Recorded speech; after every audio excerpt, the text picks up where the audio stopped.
अगर आप भी ITI fitter, Turner, diesel mechanic, machinist आदि किसी भी ट्रेड के स्टूडेंट हो तो आए चैप्टर 8 ग्राइंडिंग आपके लिए मोस्ट इंपॉर्टेंट रहने वाला है, जिसकी हम थ्योरी प्लस MCQ दोनों ही देखने वाले को वीडियो को एंड तक देखिए। और वीडियो अच्छी लगी तो like, comment and share, subscribe कर देना। और इसकी PDF चाहिए तो आप अपने टेलीग्राम चैनल को सब्सक्राइब कर सकते हो, लिंक डिस्क्रिप्शन में। तो ये वीडियो शुरू करते हैं आज की। तो सबसे पहले है ग्राइंडिंग का परिचय। ग्राइंडिंग किसे कहते हैं? धातु को महीन कणों के रूप में काटने वाली क्रिया को ग्राइंडिंग कहते हैं। धातु की ग्राइंडिंग किसे कहते हैं? धातु को महीन रूप में काटने की क्रिया को ग्राइंडिंग कहते हैं। ग्राइंडिंग प्रक्रिया में ग्राइंडिंग पहिया, ग्राइंडिंग व्हील, कर्तन, औजार का कार्य करता है। ग्राइंडिंग क्रिया में ग्राइंडिंग व्हील, कर्तन, कटिंग औजार का कार्य करता है।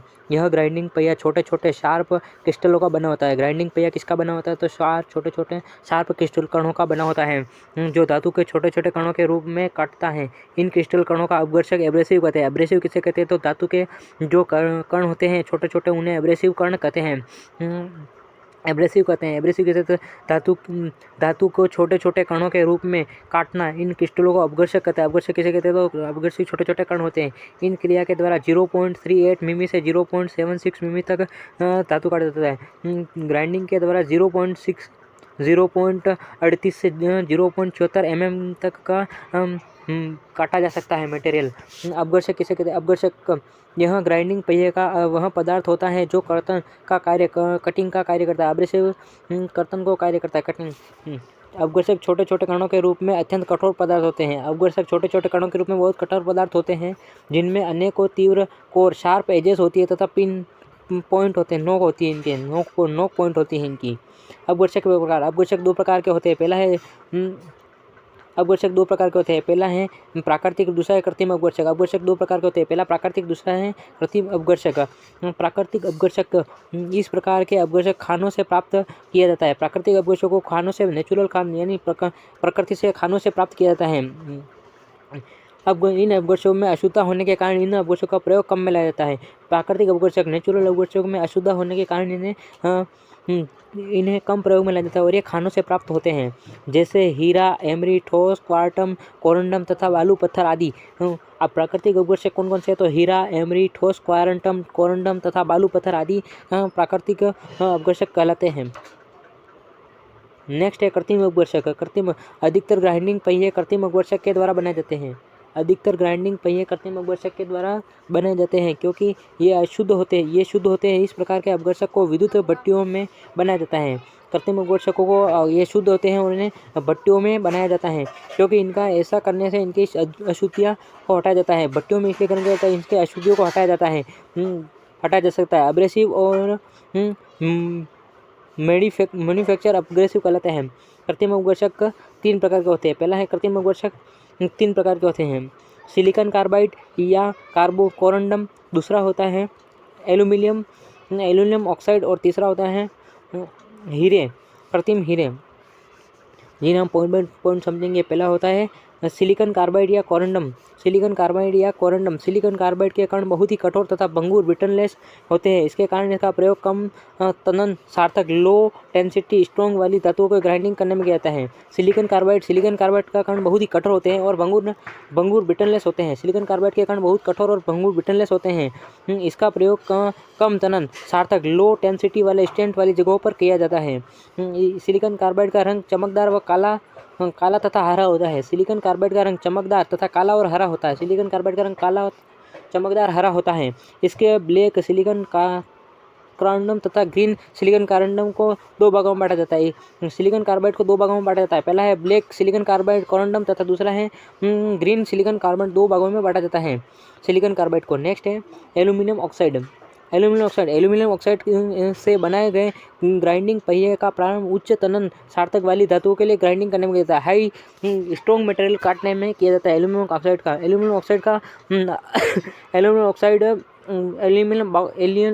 एल्यूमिनियम ऑक्साइड बॉक्साइट नामक खनिज अयस्क से प्राप्त होता है। तीसरा होता है कृत्रिम हीरे। ये कृत्रिम रूप में पाए जाते हैं, जो कृत्रिम हीरों की तरह कठोर और इसका परिणाम बहुत ही अच्छा होता है। तो तीन प्रकार के कृत्रिम होते हैं, जिन्हें खानों से प्राप्त कर नहीं बनाया जाता और इसे इंसानों द्वारा बनाया जाता है भट्टियों में पकाकर। पहला होता है सिलिकॉन कार्बाइड और दूसरा होता है एल्यूमिनियम ऑक्साइड और तीसरा होता है कृत्रिम हीरे। तीन प्रकार के होते हैं। और तीसरा होता है बॉन्ड। जो इनको अब्रेसिव कणों को चिपका कर रखता है उसे बॉन्ड कहते हैं। बॉन्ड किसे कहते हैं? तो अपघर्षक के कणों को आपस में जोड़ने का कार्य बॉन्ड करता है। मतलब अपघर्षक का कण होते हैं उन्हें चिपकाने का काम बॉन्ड करता है। बॉन्ड के प्रकार होते हैं। बॉन्ड के प्रकार कितने प्रकार का होता है? बॉन्ड 7 से 8 प्रकार का होता है, जिसमें मुख्य रूप से मैं आपको 4 से 5 बता दूंगा। जिसमें मोस्ट होता है पहला है वेक्टिफाइड बॉन्ड। यह लाल भूरे रंग का क्ले बॉन्ड होता है। वेक्टिफाइड बॉन्ड किसे कहते हैं? तो ये लाल भूरे रंग का होता है। वेक्टिफाइड बॉन्ड में बने व्हील अच्छी सामर्थ्य, स्ट्रॉन्ग टेंसिटी, सरलता, प्रोडक्टिविटी तल वाले होते हैं। यानी वेक्टिफाइड बॉन्ड वाले अच्छी किस्म के व्हील होते हैं, जिससे ज़्यादा काम में लिया जाता है। अपेक्षाकृत अधिक कम कटाई कर सकते हैं, लेकिन ये उच्च तनन सहने योग्य भी होते हैं। इसका बॉन्ड बने पहिए 200 ग्राम मीटर से प्रति मिनट तक सरफेस कर सकते हैं। और नेक्स्ट है व्यावसायिक रूप से इसे अंग्रेजी अक्षर सी में व्यक्त किया जाता है। वेक्टिफाइड बॉन्ड को वी अंग्रेजी अक्षर के वी से द्वारा व्यक्त किया जाता है। कार्बाइड। इस कार्बाइड से बने पहिए व्हील हल्के भूरे रंग के होते हैं। इनके गुणों के कारण इन पहियों का उपयोग वहाँ किया जाता है जहाँ कम घिसाव के साथ साथ शीतलन का काम किया जाता है। सिंपल सी बात है, सिलिकॉन कार्बाइड का प्रयोग वहाँ किया जाता है कम घिसाव का काम हो, और वहाँ कूलेट शीतलन का भी प्रयोग किया जा सकता है। इसे बॉन्ड को एस अक्षर के द्वारा व्यक्त किया जाता है। सिलिकेंट को एस अक्षर के द्वारा व्यक्त किया जाता है, और इस सिलिकेंट बॉन्ड का प्रयोग कम घिसाव वाले स्थान पर किया जाता है और शीतलन का कार्य किया जा सकता है, वहाँ इस पर इसका उपयोग किया जाता है। नेक्स्ट है चपड़ा बॉन्ड। चपड़ा बॉन्ड है, इसमें इससे अक्षर अंग्रेजी के ई अक्षर के द्वारा व्यक्त किया जाता है, सिंपल सा। और फिर रेजिन बॉन्ड, अंग्रेजी के अक्षर बी द्वारा व्यक्त किया जाता है। रेजिन बॉन्ड को रबड़ बॉन्ड मोस्ट रहने वाला है 5वां। इसे मुख्य रूप से वहाँ उपयोग किया जाता है जहाँ बहुत उच्च स्तर की सरफेस फिनिशिंग की तथा निकट विमांकिक यथार्थ क्लोज डिमेजरिंग एक्यूरेसी की आवश्यकता पड़ती है। रबड़ बॉन्ड सिंपल सा है। रबड़ बॉन्ड का उपयोग वहाँ किया जाता है जहाँ उच्च स्तर की सरफेस फिनिशिंग का प्रयोग होता हो। इस बॉन्ड के पहियों का उपयोग अच्छी फिनिशिंग प्राप्त करने के लिए किया जाता है। इसे अक्षर आर के द्वारा व्यक्त किया जाता है। रबड़ बॉन्ड को आर के द्वारा व्यक्त किया जाता है और इसे अच्छी फिनिशिंग के लिए ही काम में लिया जाता है। नेक्स्ट है ग्रेन साइज, चौथा मोस्ट इम्पोर्टेंट पॉइंट रहने वाला, जिसका होता है ग्रेन या ग्रिड साइज। ग्रेन का ग्रिड ग्राइंडिंग पहिए के कणों को साइज कहते हैं। ग्राइंडिंग पहिए के कणों को साइज को ग्रेन या ग्रिड साइज कहते हैं। यह कार्यखंड या जॉब की फिनिशिंग को प्रभावित करता है। अधिक धातु काटने के लिए कोरन ग्रेन साइज तथा कम धातु काटने के लिए सूक्ष्म ग्रेन साइज का प्रयोग किया जाता है। ग्रेन साइज में अधिक धातु काटने के लिए कोरन ग्रेन साइज का धातु का प्रयोग किया जाता है, और कम धातु काटने के लिए सूक्ष्म ग्रेन साइज का प्रयोग किया जाता है। 5वां पॉइंट है ग्राइंडिंग पहिए का ग्रेड। ग्राइंडिंग पहिए के ग्रेड के लिए वो बॉन्ड वी कठोरता दर्शाता कहलाता है।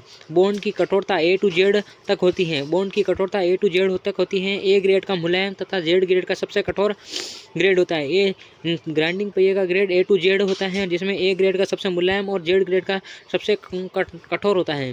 पहला होता है ग्राइंडिंग पहिए का ग्रेड का चयन कैसे करें? तो घिसाई किए जाने वाले पदार्थ की कठोरता पर, पहिए और कार्य की गति पर, और तीसरा होता है कार्य के संपर्क में आने के आर्क पर। नोट: कम कार्य के लिए कठोर पहिए की आवश्यकता होती है और अधिक कार्य के लिए मुलायम पहिए की आवश्यकता होती है। सिंपल सा, कम कार्य के लिए कठोर पहिए की आवश्यकता होती है और अधिक कार्य के लिए मुलायम पहिए की आवश्यकता होती है। जिन कार्यों में कंपन होने की संभावना हो वहाँ कठोर पहिए का प्रयोग किया जाता है। जिन कार्यों में कंपन होने की संभावना हो वहाँ कठोर पहिए का उपयोग किया जाता है। ये उसकी सारणी है, जिसमें कोर्स ग्रेड के लिए 10 से लेकर 24 तक के होता है, और मीडियम के लिए 30 से लेकर 60 तक होता है, और फाइन के लिए 80 से लेकर 180 तक होता है, और वेरी फाइन के लिए 220 ग्रेड से लेकर 500 ग्रेड होता है, और जिसमें सॉफ्ट होता है A to F होता है सॉफ्ट ग्रेड, मीडियम ग्रेड होता है Z to V, और हार्ड ग्रेड के लिए W to Z होता है। नेक्स्ट है ग्राइंडिंग पहिए की संरचना। ग्राइंडिंग पहिए की संरचना। ग्राइंडिंग पहिए अपघर्षक कणों के बीच अंतर को ही संरचना कहते हैं। संघनन संरचना वाले पहियों को अपघर्षक कण पास होते हैं और सघनता कम होती है, और खुली संरचना वाले पहियों को अपघर्षक कण बहुत दूर होते हैं तथा सघनता अधिक होती है। ग्राइंडिंग पहिए की संघन संरचना 1 से 8 तक तथा खुली संरचना वाले 9 से 16 तक होती है। मतलब 5 वर्ष वाले ग्राइंडिंग पहिए की संरचना 1 से 8 होती है, और 9 पहिए में 9 से 16 होती है, वो खुली संरचना होती है। नोट: कठोर और भंगुर पदार्थों की ग्राइंडिंग और फिनिशिंग के लिए संघन संरचना वाले पहिए का प्रयोग किया जाता है, और मुलायम धातु के तनन पर ग्राइंडिंग और फिनिशिंग के लिए खुली संरचना ग्राइंडिंग पहियों का उपयोग किया जाता है। तीसरा पॉइंट है ग्राइंडिंग पहियों का साइज और विनिर्देशक। कैसे लिया जाता है? पहला है अपघर्षक का प्रकार, टाइप ऑफ रेसिव कण, जिसमें ए अपघर्षक कहता है। ग्राइंडिंग साइज, जिसमें बी से व्यक्त किया जाता है। ग्राइंडिंग साइज को बी से व्यक्त किया जाता है। ग्रेन साइज, जिसे एच से व्यक्त किया जाता है। संरचना एस से व्यक्त किया जाता है। जिसे उत्पादन, बॉन्ड का प्रकार वी से व्यक्त किया जाता है, जिसे वेक्टिफाइड बॉन्ड वाली जो भी सिलिकॉन बॉन्ड जो बताया मैंने। उसके बाद उत्पादन का रिकॉर्ड, 51 से 8 तक उत्पादन का रिकॉर्ड होता है। ग्राइंडिंग पहिए का चयन कैसे किया जाता है? ग्राइंडिंग पहिए का चयन, ग्राइंडिंग का साइज होता है, जिसमें इसमें पतला पहिया कर्तन के लिए तथा मोटा पहिया घिसाई के लिए प्रयोग होता है। ग्राइंडिंग पहिया, पतला पहिया कटिंग के लिए तथा मोटा पहिया घिसाई के लिए उपयोग होता है। अपघर्षक, अपघर्षक कणों के साइज, तीसरा होता है अपघर्षक और तीसरा होता है अपघर्षक के साइज, कणों का साइज।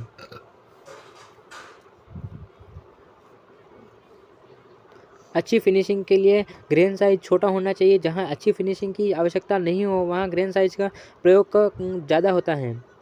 चौथा होता है बॉन्ड, इसमें नरम कार्य के लिए सख्त पहिए का इस्तेमाल किया जाता है तथा सख्त कार्य के लिए नरम पहिए का उपयोग किया जाता है।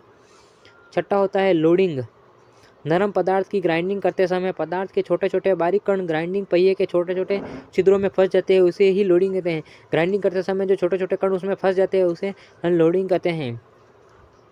नेक्स्ट है ग्लेजिंग, जब ग्राइंडिंग पहिए से अधिक ग्राइंडिंग की जाती है तो पहिए शीशे की तरफ चिकना बन जाता है। इसे अपघर्षक कण बॉन्ड से जल्द जड़ जाते हैं। पहिए की इस स्थिति को ग्लेजिंग कहते हैं। ग्लेजिंग किसे कहते हैं? जब बॉन्ड, जब ये उसे अब्रेसिव कण होते हैं उसे ज़्यादा घिस जाते हैं और चमकदार वाइट हो जाता है कांच की तरह, तब तब उन्हें ग्लेजिंग कहते हैं।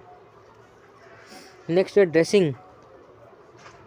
आठवां है ड्रेसिंग, अपघर्षक के कणों को तोड़कर नए कण बाहर निकालने की क्रिया को ड्रेसिंग कहते हैं। अपघर्षक के कणों को तोड़कर बाहर निकालने की क्रिया को ड्रेसिंग कहते हैं। यह क्रिया एक ड्रेसर औजार के द्वारा सहायक की जाती है। ड्रेजिंग किसके द्वारा की जाती है? तो ड्रेसर औजार के द्वारा की जाती है। यह औजार हीरा कार्बाइड तथा टंगस्टन कार्बाइड का बना होता है। ड्रेसर किसका बना होता है? औजार हीरा कार्बाइड तथा टंगस्टन औजार का बना होता है। नौवां है ग्राइंडिंग मशीन। ग्राइंडिंग मशीन एक सूक्ष्म कर्तन औजार होता है। ग्राइंडर के प्रकार, पहला होता है बेंच ग्राइंडर। इसके प्रयोग हल्के कार्यों के करने में होता है। इस बेंच ग्राइंडर का प्रयोग हल्के कार्यों करने में होता है। नेक्स्ट है पेडेस्टल ग्राइंडर। पेडेस्टल ग्राइंडर एक बेंच पर बना होता है। यह एक बेंच फर्श पर कसा होता है। इस प्रकार के ग्राइंडर का उपयोग भारी कार्यों के लिए होता है। पेडेस्टल ग्राइंडर का प्रयोग भारी कार्यों के लिए होता है। जिसमें व्हील होते हैं और जिसमें पतला या मोटा बॉन्ड वो व्हील लगा होता है। तीसरा होता है पोर्टेबल ग्राइंडर। इस ग्राइंडर का अधिकतर प्रयोग कंस्ट्रक्शन या लोकोमोटिव शॉप में किया जाता है। किए गए हुए होते हैं कार्यखंड या जॉब को अतिरिक्त धातु की ग्राइंडिंग करने के लिए किया जाता है। नेक्स्ट 10वां है ग्राइंडिंग पहिए के लिए कर्तन चाल। इसकी कर्तन चाल गति मीटर सेकंड में मापी जाती है। ग्राइंडिंग व्हील की किस में मापी जाती है? तो गति मीटर सेकंड चाल में मापी जाती है। कर्तन गति RDN/1000 × 60 होती है। जहाँ V गति होती है, D पहिए की चाल होती है, D पहिए का व्यास होता है और N चक्कर प्रति मिनट होता है। RPM प्रति चक्कर मिनट होता है N। नोट, ग्राइंडिंग क्रिया में अधिक कर्तन क्रिया होने से अभिकयी बलों के कारण पहिया टूट जाता है। वेक्टिफाइड बॉन्ड वाले पहिए की अधिकतम परिधि 30 मीटर प्रति सेकंड हो जाती है। नेक्स्ट इसे क्वेश्चन, मिल रोल अपघर्षक के लिए उपयुक्त बंधन पदार्थ हैं। तो शेलेक बॉन्ड उपयुक्त बंधक पदार्थ हैं। उच्च दर पर धातु कर्तन के लिए उपयुक्त प्रबंधन पदार्थ हैं। डी रेजिन बॉन्ड उपयुक्त पदार्थ हैं। तीसरा है उत्तम परिष्कृत के लिए उपयुक्त प्रबंधन पदार्थ हैं। शेलेक बॉन्ड इसका उपयुक्त पदार्थ है। चौथा प्रश्न, निम्नलिखित अपघर्षक पदार्थों में प्राकृतिक अपघर्षक कौन सा है? तो एमरी प्राकृतिक अपघर्षक है। करेक्ट आंसर है ऑप्शन नंबर ए। नेक्स्ट छठा प्रश्न, अलोह पदार्थ के अपघर्षक के लिए उपयुक्त अपघर्षक पदार्थ कौन सा है? तो correct answer option number aluminium oxide. Correct answer option number A. Tungsten के अपघर्षक के लिए उपयुक्त अपघर्षक पदार्थ है diamond. Correct answer option number B. आठवां, इस्पात के अपघर्षक के लिए उपयुक्त अपघर्षक पदार्थ है। Correct answer option silicate carbide. Correct answer option number C. अपघर्षक द्वारा कितनी मात्रा में धातु का विस्थापन किया जा सकता है? करेक्ट आंसर ऑप्शन नंबर 0.38 से 0.76%। Correct answer option number C. Carbide धातुओं के अपघर्षक के लिए कौन से अपघर्षक वाले स्थान अपघर्षक पहिए का प्रयोग होता है? Correct answer option number diamond होता है। नेक्स्ट है 11वां प्रश्न, निम्नलिखित में से कौन सा व्हील ग्लेजिंग नहीं होता है? Correct answer option number dressing, wheel की ड्रेसिंग नहीं की जा सकती, व्हील की ड्रेसिंग नहीं की जा सकती। नेक्स्ट है 12वां प्रश्न, अपघर्षक के कणों को आपस में जोड़ने का कार्य बंधक बॉन्ड द्वारा किया जाता है। इस प्रकार के बॉन्ड को अंग्रेजी अक्षर वी के द्वारा निर्देशित किया जाता है। कौन सा है? तो correct answer option C, vitrified bond को वी के द्वारा व्यक्त किया जाता है। नेक्स्ट है 12वां, ग्राइंडिंग व्हील पर ड्रेसिंग की जाती है। Correct answer option number C, B, abrasive कणों की कटिंग एक्सट्रैक्शन सुधारने के लिए। Correct answer option number B. Next है 14वां प्रश्न, ग्राइंडिंग व्हील का आरपीएम ग्राइंडिंग व्हील की अपेक्षा आंतरिक ग्राइंडिंग के लिए अधिक होता है क्योंकि व्हील के स्थान कम का काम आर्क ऑफ कॉन्टैक्ट अधिक होता है। Correct answer option number C. Next है 15वां, ग्राइंडिंग करते समय ग्राइंडिंग व्हील शीघ्र घिस जाता है। इसका यह कारण हो सकता है कि व्हील ग्रेड ज़्यादा हो, व्हील का ग्रेड ज़्यादा हो। करेक्ट आंसर है ऑप्शन नंबर ए। नेक्स्ट है 16वां प्रश्न, ग्राइंडिंग व्हील ग्रेड को निर्धारित करता है, बंधक बॉन्ड निर्धारित करता है। करेक्ट आंसर है ऑप्शन नंबर बी। नेक्स्ट है 17वां प्रश्न, निम्नलिखित से कौन सा कृत्रिम अपघर्षक है? निम्नलिखित में से correct answer option number D, silicon carbide कृत्रिम अपघर्षक है। Correct answer option number D. Next है 18वां प्रश्न, निम्नलिखित से कौन सा एक टूल लाइफ को संदर्भित करता है? कटिंग उपकरण कई ग्राइंडिंग के बाद भी एक समय का तक इस्तेमाल कर सकते हैं। Correct answer option number D. 19वां प्रश्न, ग्राइंडिंग पहिए में क्रैक पता लगाने के लिए जो टेस्ट किया जाता है उसे कहते हैं रिंगिंग परीक्षण कहते हैं। Correct answer option number D. 20वां प्रश्न है, प्रतीक VSBRSE द्वारा किसका निर्धारण किया जाता है? तो correct answer option number bond सामग्री का किया जाता है। करेक्ट आंसर है ऑप्शन नंबर बी का। नेक्स्ट है 21वां प्रश्न, 21वां प्रश्न, स्टैंडर्ड पहिए मार्किंग वाले ग्राइंडिंग पहिए के नीचे दिया जाता है चिन्हित ए ग्रेड का नाम बताएं। ए ग्रेड का नाम है ग्रेन का आकार। करेक्ट आंसर है ऑप्शन नंबर ए। ए का मतलब होता है ग्रेन का आकार। नेक्स्ट है 22वां प्रश्न, कौन सी ग्राइंडिंग सामग्री महीन धार उपकरण घिसने में उपयुक्त होती है? तो सिलिकेट बंधन होती है। करेक्ट आंसर है ऑप्शन नंबर ए। नेक्स्ट है 23वां प्रश्न, ग्राइंडिंग पहिए के परीक्षण को चित्र पहचानिए। ये कौन सा परीक्षण है? Correct answer option number A, B, पहिए का दरारें दिखती है इसमें, पहिए का। Correct answer option number B. 24वां प्रश्न, कार्बन बोर्डेड पहिए किस को झेलने में सक्षम होते हैं? Correct answer option number B, rough उपयोग होता है। करेक्ट आंसर है ऑप्शन नंबर ए।